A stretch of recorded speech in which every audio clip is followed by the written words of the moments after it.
मथुरा में बांके बिहारी की जयकारे लग रहे हैं और हर कोई बोल रहा है श्री कृष्ण की जय जय। और सबसे बड़ी बात यह है कि इलाहाबाद हाई कोर्ट ने जिस तरीके से हिंदू पक्ष की याचिकाओं को सुनवाई के योग्य माना है, इसको लेकर यहां पर तमाम जो श्रद्धालु पहुंच रहे हैं, तमाम जो याचिकाओं से जुड़े हुए लोग हैं, वो इसे बड़ा कदम मानते हैं। और मुस्लिम पक्ष को यहां पर शाही ईदगाह और कृष्ण जन्मभूमि का जो विवाद है उसको लेकर के मानते हैं कि यहां पर इन्होंने पहले कदम पर अपनी जीत को स्वीकार कर लिया है और ये मान रहे हैं यहां से अब जीत का सिलसिला आगे लगातार चलता रहेगा। हमारे साथ तमाम लोग यहां पर मौजूद हैं और इस वक्त हम श्री कृष्ण जन्मभूमि पर मौजूद हैं। सर, किस तरीके से देख रहे हैं इस पूरे विवाद को और इलाहाबाद हाई कोर्ट ने जिस तरीके से इस मामले को सुनवाई के योग्य माना है और ऑर्डर रूल 711 की जो आपत्तियां थी उनको खारिज कर दिया है?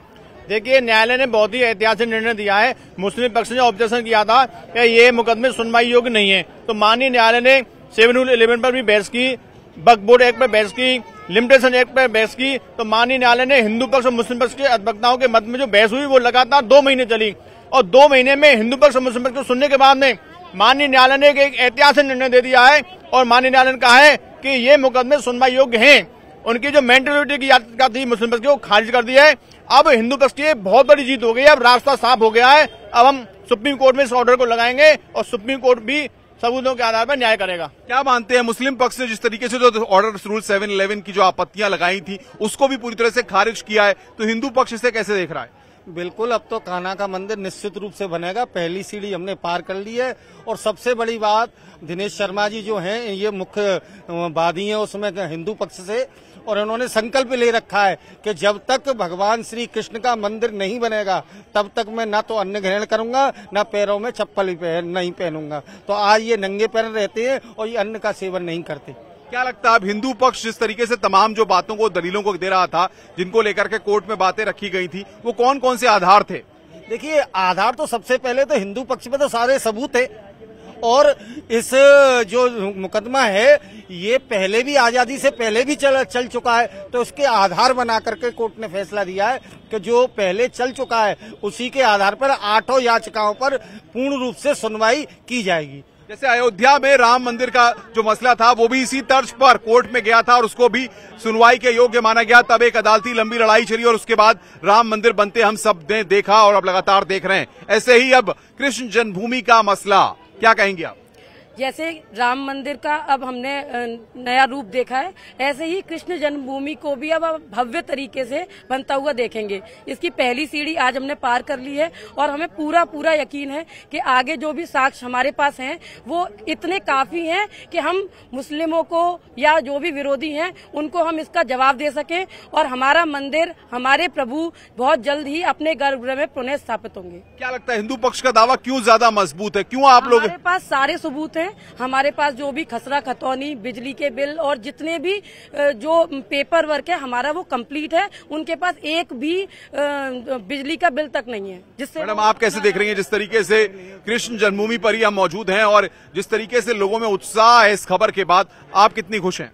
बहुत खुश हैं भैया हम तो, और सब लोग खुश हैं। मतलब जितने भी सब पदाधिकारी हैं, जितने भी संगठन से जुड़े हैं, सब में खुशी की लहर है और सब लोग यही चाहते हैं कि जैसे राम मंदिर बना है, जैसे कृष्ण का भी मंदिर बने यहाँ पे और बहुत अच्छी तरह से यहाँ दिवाली मनाई जाए और सब लोग बहुत खुश हैं। तो मानती हैं सुनवाई होगी इलाहाबाद हाई कोर्ट में जब इस पूरे मसले पे आगे और भी तमाम चीजें रखी जाएंगी, जब तो और भी चीजें निकल करके सामने आएंगी? बिल्कुल सुनवाई होगी। जब पहली सीढ़ी हमने पार कर ली है तो आगे भी सुनवाई होगी, क्योंकि सारे सबूत हमारे पास हैं। मुस्लिम पक्ष के पास कोई सबूत नहीं है, इसलिए सारी। तो क्या माना जाए, मुस्लिम पक्ष को यहाँ एक झटका लगा है? बिल्कुल झटका लगा है, बिल्कुल।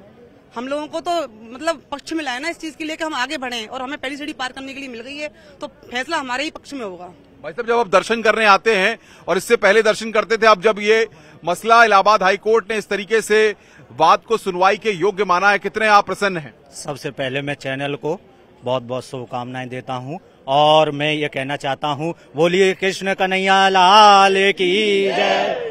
और वैसे भी कहते हैं क्योंकि मथुरा के मथुराधीश भगवान श्री कृष्ण कहते हैं वसुदेव सुतम देवम कंस चारूढ़ मर्दनम देवकी कृष्ण परमानंदम, देवकी परमानंदम। तो कहने का मतलब जैसे भगवान कृष्ण ने कंस का वध किया था, उसके उपरांत जो गर्भगृह है, जो जगह बताई जाती है जहां पर ये व्यवस्थाएं संभव हुई हैं। तो मैं ये कहना चाह रहा हूं, इसी प्रकार से जो सत्य है, सत्य को कुछ समय के लिए छुपाया जा सकता है, बल्कि सत्य को अंत समय को प्राप्त नहीं कराया जाता। सत्यवेतम सत्य परम त्रिसत्यम निहितम योनि सत्यात्मकम गत्वम शरणम प्रपद्ये। जिस प्रकार से अयोध्या में राम मंदिर बना, इसी प्रकार से मथुरा का भी नंबर अब आ चुका है, ये निश्चित आप मानिए। क्योंकि जिस प्रकार से हम इलाहाबाद में ये आज जो जिस प्रकार से खारिज किया गया है और हिंदू पक्ष की तरफ से ये सब देखा जा रहा है, और क्योंकि सत्य को छुपाया नहीं जा सकता। ये साफ तौर पर कह रहे हैं कि काशी अयोध्या के बाद बारी आ गई है किसकी? चतुर्वेदी जी की। क्या कहेंगे आप, जो कोर्ट ने जो कहा है इस मसले पर? बोलो कृष्ण कन्हैया लाल की, द्वारकाधीश की, जमुना मैया की। मैं चतुर्वेदी, चुन्नीलाल चतुर्वेदी, विभाग द्वारकेश रसिया मंडल का अध्यक्ष। जो द्वारकाधीश में जो होलियां आप सुनते हो वो हमारे द्वारा बोली जाती हैं। अब आपने ये ईदगाह का विषय छेड़ा है, तो ईदगाह का विषय हमने जो अपने पूर्वजों से सुन रखा है, तो ये हमारा हिंदुओं का ही निमित्त स्थान है। अब केस चल रहा है इसके ऊपर, तो हमने यही जाना है कि हमारा ही पक्ष में वो केस बैठेगा। दूसरा है, मुसलमानों के पास इसका कोई प्रूफ है ही नहीं, यहीं तक कह के मैं हाथ जोड़ दूंगा। कितनी प्रसन्नता हो रही है आपको, कोर्ट ने जिस तरीके से सुनवाई के योग्य माना है? आप प्रसन्नता की तो आप पूछिए ही मत, प्रसन्नता तो कुछ है नहीं लड्डू बंटवाने लगे हम तो इनके हर शब्द पे मिठाई लगे। बोलो कृष्ण कन्हैया लाल की। क्या मानते हैं, इलाहाबाद हाई कोर्ट ने जिस तरीके से मुस्लिम पक्ष की आपत्तियों को खारिज किया है, ऑर्डर रूल 711 की जो आपत्तियां थी उनको भी खारिज किया है, तो आपके पास, हिंदू पक्ष के पास तर्क क्या है? क्या तर्क आप अदालत के सामने रखें? हमारे पास जो स्वतंत्र से पहले सन 45 में भी जो यहाँ पे हिंदू मंदिर था, हमारे बुजुर्ग बताते हैं, हमारे पिताजी अभी 96 साल के हैं, वो बताते हैं कि जब वो पहले आते थे तो उस समय पे भी वहाँ पे जो छोटा सा मंदिर हुआ करता था, ये मस्जिद नहीं थी। मस्जिद जो बनी है वो सन 68 के आसपास बनी है, इतनी दिव्य। उससे पहले छोटी सी जो मंदिर को तोड़ के बनाई गई, छोटा सा कोई ढांचा वाचा बताते हैं उस समय पे था, जब वहाँ पे नहीं थी। मूल गर्भ है उसी जगह पे है जहाँ आज मस्जिद है। निश्चित तौर पर आज हम पहली सीढ़ी पार कर गए, और भविष्य में जो है हमारे जो राष्ट्रीय अध्यक्ष दिनेश शर्मा जी फलारी द्वारा जो मुकदमा लड़ा जा रहा है, उसमें इन्होंने जो संकल्प किया था कि मैं नंगे पैर रहूंगा और जो अन्न ग्रहण नहीं करूंगा, उसको पूर्ण करने का समय है। चलिए ये बताइए, जिस तरीके से जो मुस्लिम पक्ष ने जो आपत्तियां लगाई थी, जो तमाम चीजें थी, उन आपत्तियों को आप कैसे देख रहे थे? देखिए, आपत्तियां वो इसलिए लगाते हैं कि जो है ये भटकता रहे, लटकता रहे, क्योंकि उनके मन की सरकार नहीं है। वो कहते हैं कि ये सरकार जो अब वर्तमान में मोदी योगी की सरकार है, और ये जो है सनातनियों की सरकार है। सनातनियों की सरकार है तो जैसे राम मंदिर बना है उस तरीके से जो कृष्ण मंदिर भी बनेगा। वो जो लटका के, लम्बा खींच के ये चाहते हैं कि जो बेधर्मी की सरकार आ जाए, जो उनके पक्ष के लोगों की सरकार आ जाए, जिससे कि ये जो मंदिर है दबाव बना के उस जगह पे जो मंदिर न बन सके। परंतु ऐसा होगा नहीं, ये जो इसी कार्यकाल में बनेगी, और निश्चित तौर पर 27 तक ये जो यहाँ पे जो शिलान्यास करने के मोदी और योगी आएंगे, ये हमारा पूर्ण विश्वास है। भरोसा कर लिया आप? 100% बनेगी। आप कैसे देख रहे हैं? जनस्थान में दर्शन करने के लिए आते हैं, कैसा सुनवाई के योग्य माना गया है? नहीं, अब जो सुनवाई योग्य जो आज जो हमने पहली सीढ़ी पार की है, और जो है अब आगे जो कार्रवाई हो रही है उसको भी हम जीतेंगे। आज जीते, आगे भी जीतेंगे। जब तक योगी मोदी है, जब तक 2027 तक मंदिर हमारा यहाँ बन के कम्प्लीट हो जाएगा। क्या लगता है आपको, मुस्लिम पक्ष जो बातें कह रहा है उन बातों में दम नजर आ रहा है आपको? नहीं, उनमें दम नहीं है उनके पास, क्योंकि उनके पास सबूत नहीं है। हमारे पास टोटल सबूत है, हर चीज के सबूत हैं हमारे पास। चलिए, और भी कुछ लोग, आप किस तरीके से फैक्ट्स बताएंगे, क्या अब तक इस पूरे मामले में हुआ है? अदालत में जिस तरीके से पूरा मसला गया, सर्वे की बात भी शुरुआत में सामने आई थी, सर्वे को लेकर के क्या कहा गया? देखिए, सर्वे का माननीय न्यायालय ने आदेश दे दिया था, लेकिन सुप्रीम कोर्ट में चला गया मुस्लिम पक्ष।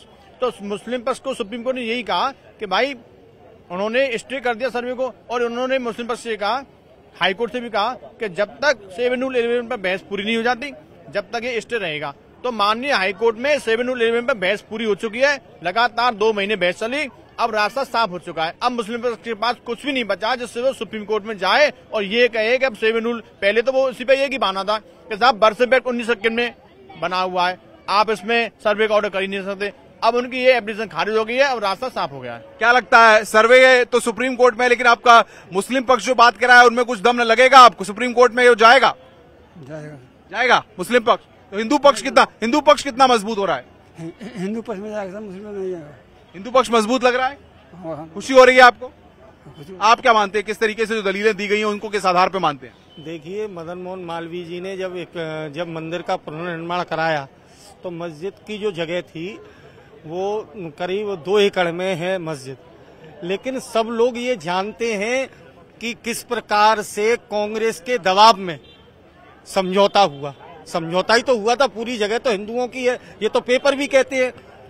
आज जो ईदगाह का जो आपका वो देखा है, बिल देखा है, उसका अवैध कनेक्शन है।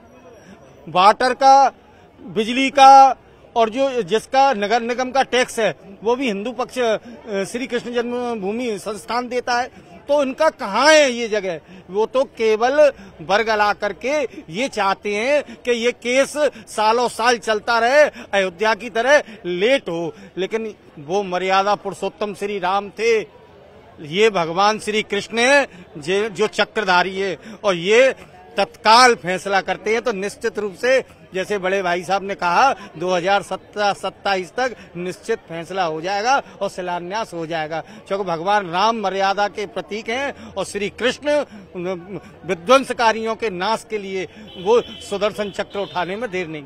आप कितने खुश हैं जिस तरीके से इलाहाबाद हाई कोर्ट ने इस पूरे मामले को सुनवाई के योग्य माना है? मैं बिल्कुल भी खुश नहीं हूँ। मतलब क्यों खुश नहीं है? मतलब वो जो अपने हिंदुओं के धर्म में जो मतलब वो जो कृष्ण जन्मभूमि का जो फैसला आया है, मतलब वो सही है।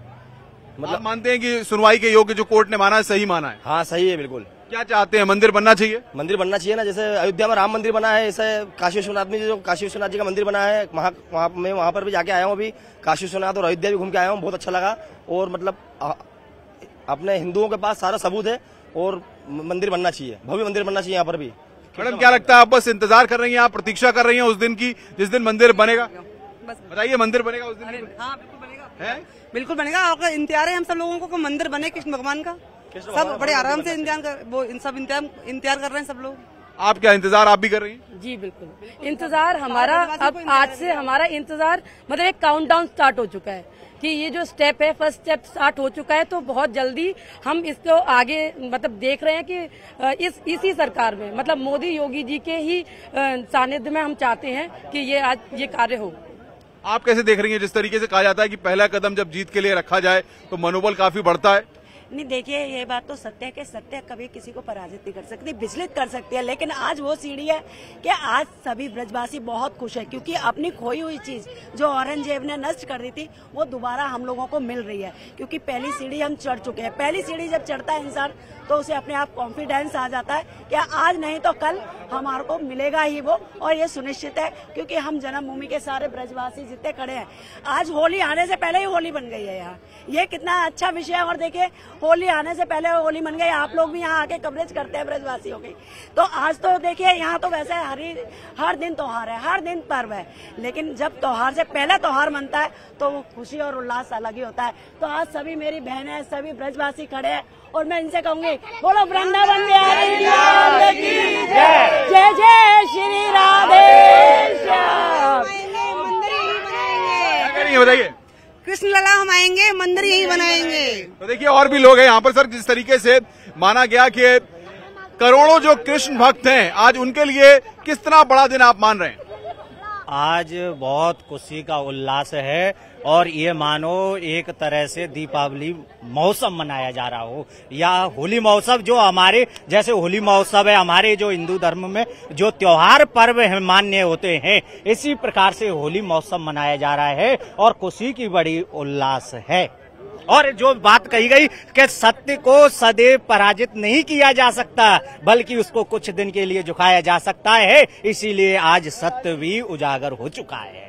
तो देखिए, तमाम ये कृष्ण भक्त हैं जो इस पूरे मामले पर कृष्ण जन्मभूमि और शाही ईदगाह का जो विवाद है, इसको लेकर के जिस तरीके से इलाहाबाद हाई कोर्ट ने बात को सुनवाई के योग्य माना है, ये काफी इलाहाबाद हाई कोर्ट के फैसले से काफी खुश नजर आ रहे हैं और कह रहे हैं कि अब ये पहली सीढ़ी इन्होंने पार कर ली है और जल्द ही आने वाले कुछ ही समय में अदालत से वो भी फैसला आएगा और यहाँ पर भव्य मंदिर बनकर तैयार होगा।